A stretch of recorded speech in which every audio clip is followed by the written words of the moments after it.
Most people spend their entire lives chasing the idea of living well. A nicer home, a better car, a more comfortable lifestyle, the newest phone, the latest upgrade, the better restaurant, the more elegant everything.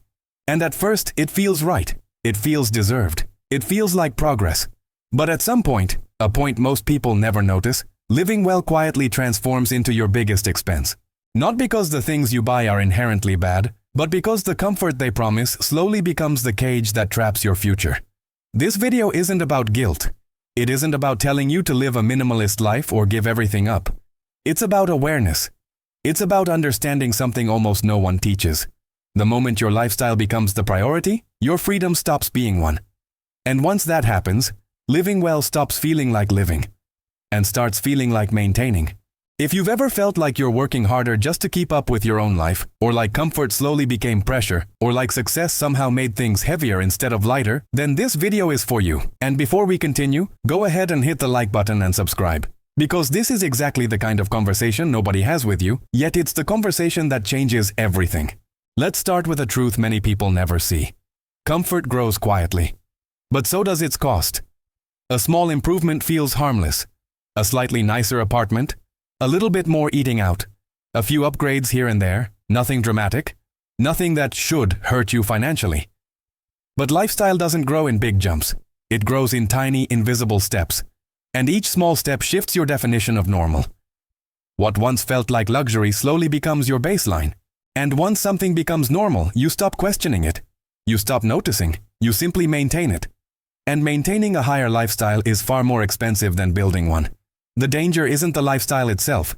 It's the maintenance mindset it creates. Because the moment you build your life around comfort, you must work to protect it. And suddenly you're no longer working to grow. You're working not to lose. That is the exact point where living well transforms into your biggest expense. Think about it. When you earn more, you want to live better. That's natural. But when better becomes necessary, you trap yourself. The car that once excited you becomes the car you now need to pay for monthly. The apartment that once felt like a dream becomes the rent you must cover no matter what. The dinners out become habits. The upgrades become expectations. The subscriptions become permanent. The comfort becomes obligatory, and obligations require income, and income requires time, and time is the currency of freedom. So slowly, without realizing it, your lifestyle begins demanding portions of your life that you no longer have control over. You start trading hours of your day not for progress, but for preservation, for maintaining, for making sure the life you built doesn't collapse under its own weight. This is how living well becomes expensive. Not because the purchases are big, but because the maintenance is infinite. No one tells you this part. No one explains that lifestyle creep isn't just about money, it's about responsibility creep.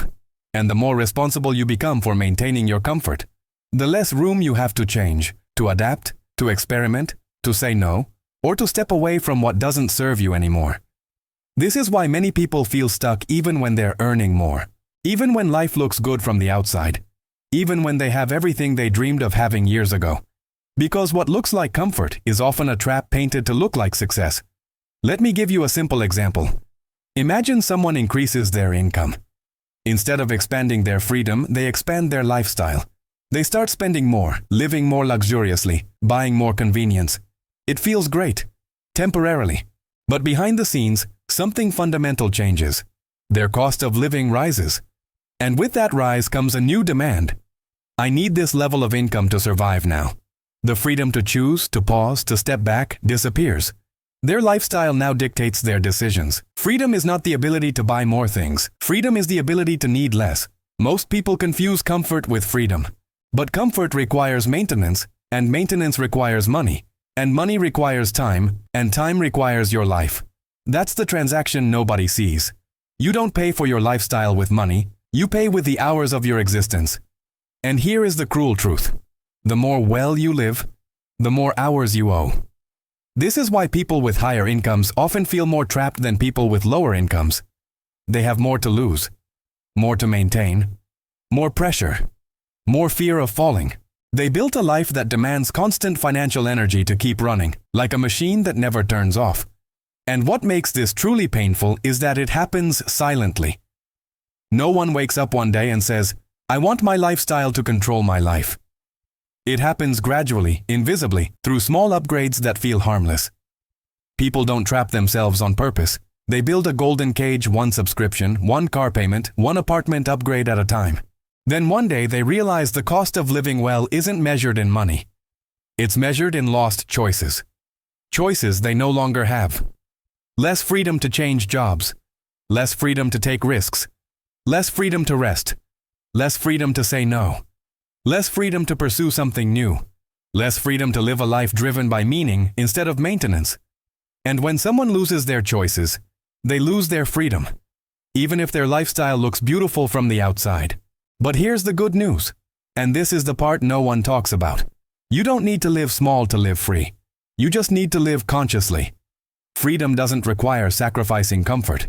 It requires understanding the cost of maintaining that comfort. Freedom doesn't require living poorly. It requires avoiding lifestyle decisions that steal your future.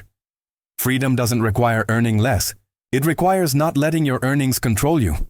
The shift happens when you stop asking, "How can I afford this?" and start asking, "Do I want to maintain this?" Because affordability isn't the real question. The real question is, how much of your life are you willing to trade to keep this alive? Some things are worth it. Many things are not. Living well is not the enemy. Living unconsciously is. A sustainable lifestyle is one that elevates your life without enslaving it. A lifestyle that gives more than it takes.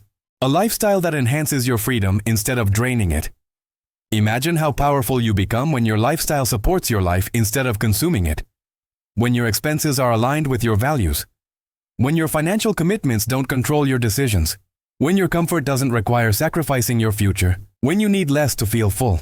That is the moment when living well stops being your biggest expense and becomes what it was always meant to be, a reward, not a burden.